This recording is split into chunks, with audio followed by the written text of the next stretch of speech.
Hello there, viewers, and welcome to Pop Profiles. Now, on this series, we've covered the lives of some of the biggest artists in the music world today, from Katy Perry to Rihanna to Lil Wayne. But this series is called Pop Profiles, and that means we can't leave out the undoubted king of pop, Michael Jackson.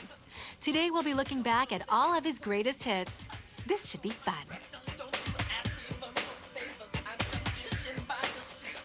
When you think of the word influencer, I don't know if there's anyone that comes close. When we use the word influencer today in the industry, it almost takes on a different meaning. Michael Jackson is one of the finest pop stars of the 21st century, and I think that everybody looks to him and regards him as a real trailblazer.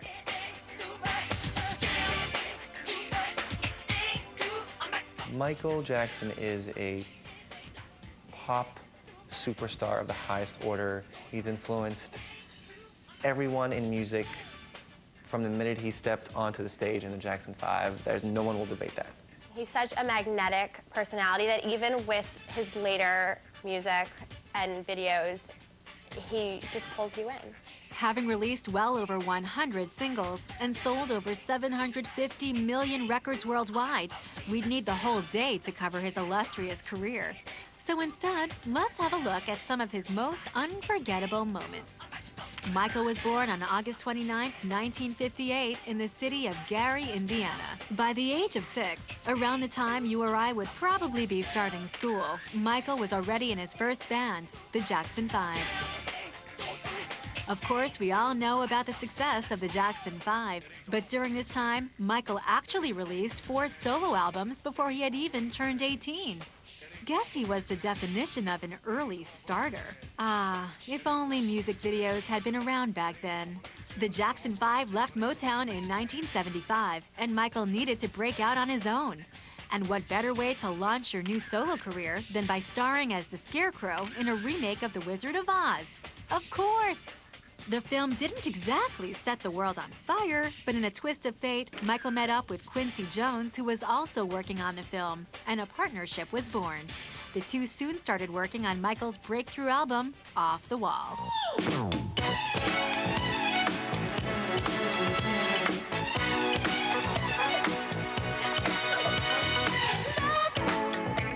I think similar to Clive, to Whitney, I think that Quincy was his mentor. I think certainly, when you're a young artist and you're forming your identity and who you want to be and what sound you want, having a guy like a Quincy Jones, a Clive Davis to come in and sort of guide you on the right path, it will mean everything in the long run.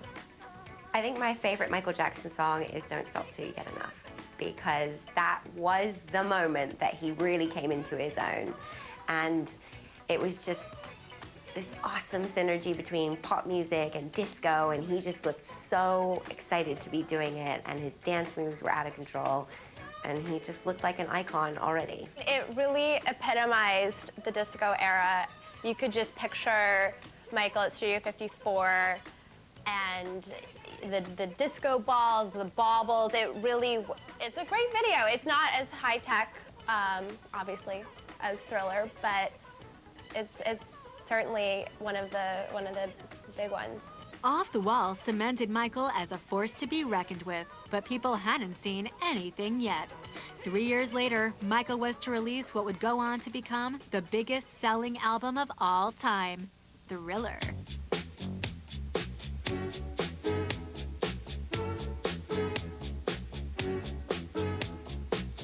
And to kickstart the campaign, Michael already had an incredible bass line and a ridiculously catchy tune. So all he needed was an iconic video to go with it. Step Up music video director Steve Barron. What I'd planned for him in terms of walking along the street and the dances and things was that all the paving stones would be interactive. So he'd pressure interactive, so he'd step on one and a light would come on. And then he could go where he wanted, as quick as he wanted, as whatever this dance was going to be, which I think, I had a feeling he was going to improvise a little and then do some that he'd practiced. And then, of course, the budget, the art director couldn't deliver what he had promised. And when I got onto the set on the day, I had to take Michael through what worked and what didn't. And I said, unfortunately, we've only got 11 of these stones that light up, and there's an electrician who's going to switch them on when you step on them, and he's up there with his paper now and his sandwich and his cup of tea, and I said, this is one, those two, and then you've got to skip that one and go that one and those two and then that one. Michael's like, okay, that's fine. And he moved on to the first stone, and then he moved onto his toes, and then he spun around, and as I was moving the camera back, I was pretty gobsmacked at what I was seeing. It moved onto a completely different plane from anything I'd ever seen before. And the eyepiece literally steamed up in front. I could hardly, by the end of the take, it was so steamed up from my energy, my energy seeing this energy, that I could hardly even see through it. But I saw enough to see that this was something phenomenal, that this is something the world, that was about to be launched on the world, that was going to go beyond anything we had ever known before. Billie Jean is a 24-karat pop song. Those paving stones that lit up, I remember walking down the street as a child wondering why it wasn't working, constantly moving my feet going, when are they going to light up? This is top U.S. marathoner Meb Kopleski. Meb raced in Skechers Go Runs in San Jose. Meb won. Meb raced in Skechers... Michael unleashed Beat It onto the world and answered the problem of gang violence using the power of dance.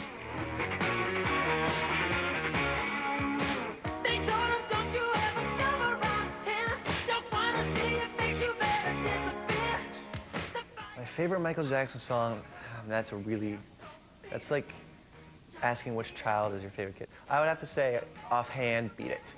And strictly because, well, it's a killer song, and B, the Eddie Van Halen guitar in it, makes the entire song. It kind of made Michael sort of a bad, cool guy. The costumes were amazing, and he just kept doing, he started doing videos that no one had ever seen before. I mean, just complete novel ideas. But Michael had saved the best till last, and in January 1984, released one of the most iconic music videos of all time, which had surely the longest makeup call in history.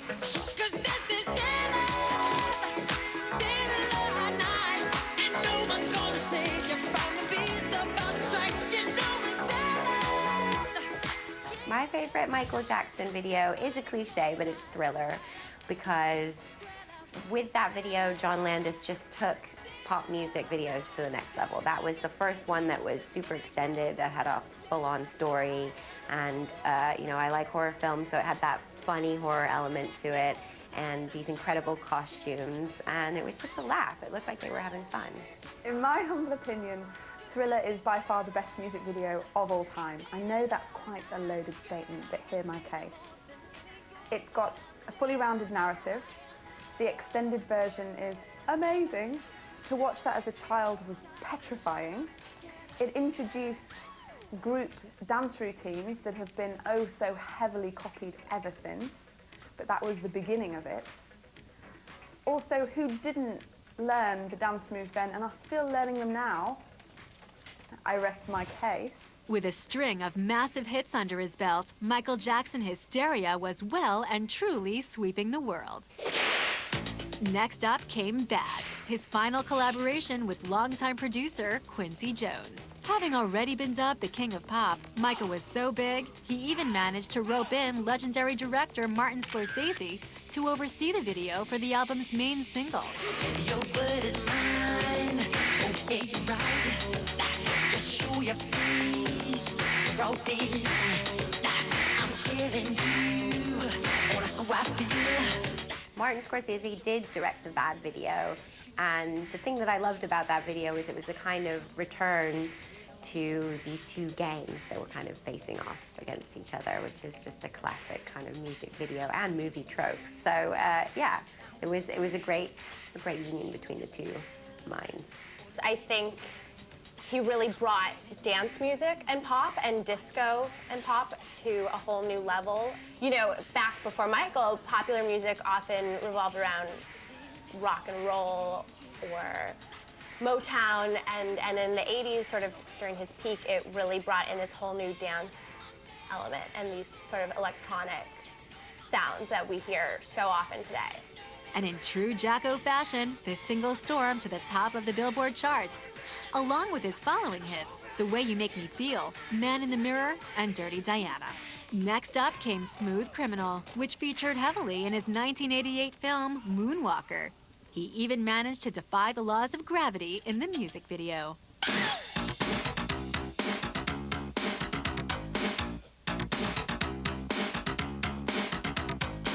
Smooth Criminal is an awesome video, definitely.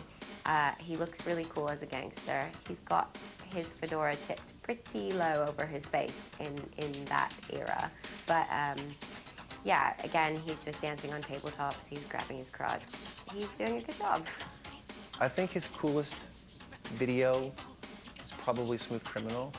And the specific scene that's definitely the best is when he smashes the pool ball and he blows it in someone's face. Because there's always a dance-off. Don't go anywhere, because when we come back, Michael takes over the 90s, makes the most expensive music video of all time, and releases his last ever album. You've been hit by a smooth criminal.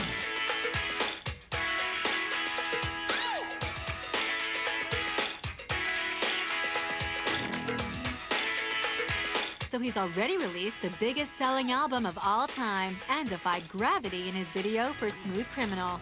So what came next? With Quincy Jones suggesting Michael try a new producer to keep his sound fresh, Michael found himself part of the new Jack Swing style when he released the long-awaited Dangerous album in 1991, along with the lead single, Black or White.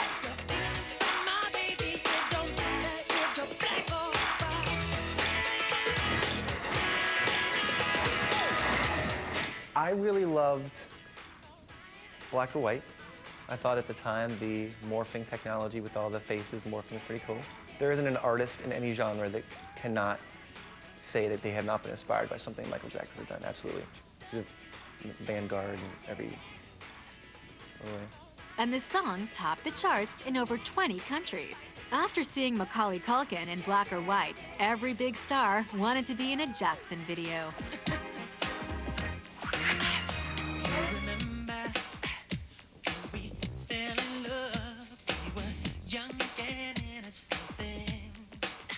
I loved Remember the Time. I thought that was great. I mean, I've never been a huge Eddie Murphy fan, but he definitely turned me on to Eddie Murphy when he included him in the whole thing.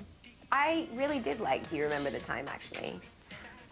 New Jack Swing was big in that time frame, and so was Eddie Murphy, and the video was hilarious. Eddie Murphy was in Egypt, and Iman was his beautiful Egyptian queen, who basically falls for Michael Jackson.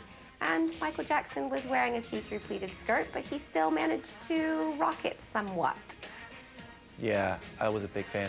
I love Remember the Time.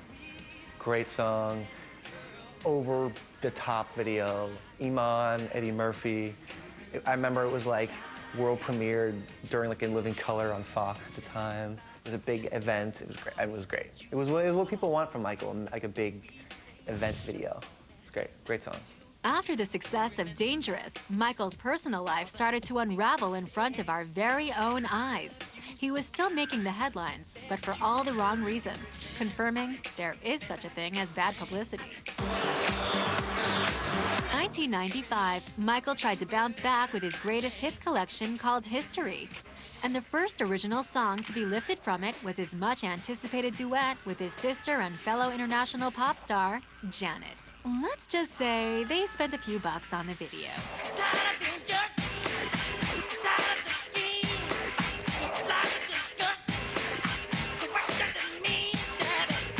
One of my favorite videos was Scream when he paired up with his sister, Janet.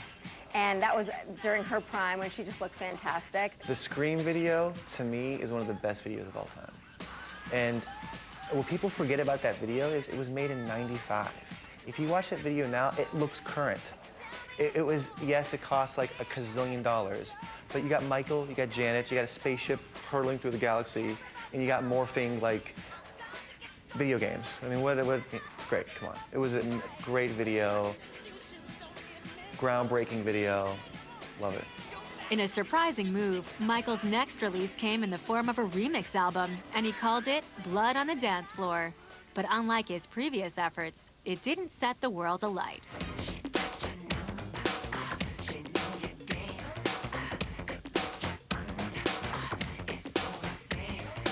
I do know that Blood on the Dance Floor. I think I was one of 10 people that bought that remix album. It was a remix album. I actually really like that song. I still like that song. I mean, again, I think unfortunately at the time, Michael was dealing with some personal issues that, again, probably drowned out his professional career. Yeah, Blood on the Dance Floor is a remix album, which is not really that interesting to me. I tend to think that remix albums are kind of watered down money spinners, personally. Fans got what they wished for in 2001, though, when Michael released the Invincible album, which sadly would become his last original set of songs. He was back to the big-budget videos full of huge stars, even getting Marlon Brando to appear in You Rock My World.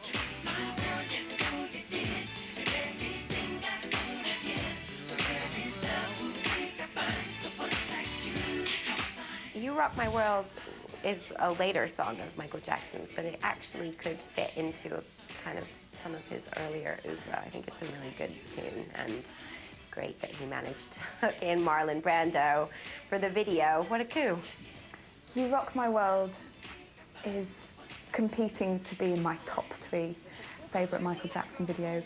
Chris Tucker's absolutely hilarious. If you watch the extended version of that video, Chris Tucker throws in so many different lines from his songs. I thought You Rock My World, the video was way too derivative of Smooth Criminal. It looked too much like it. My favorite, actually one of my favorite Michael Jackson songs happens to be off Invincible, and it's Butterflies. I think that song is, I don't know how that was not a single.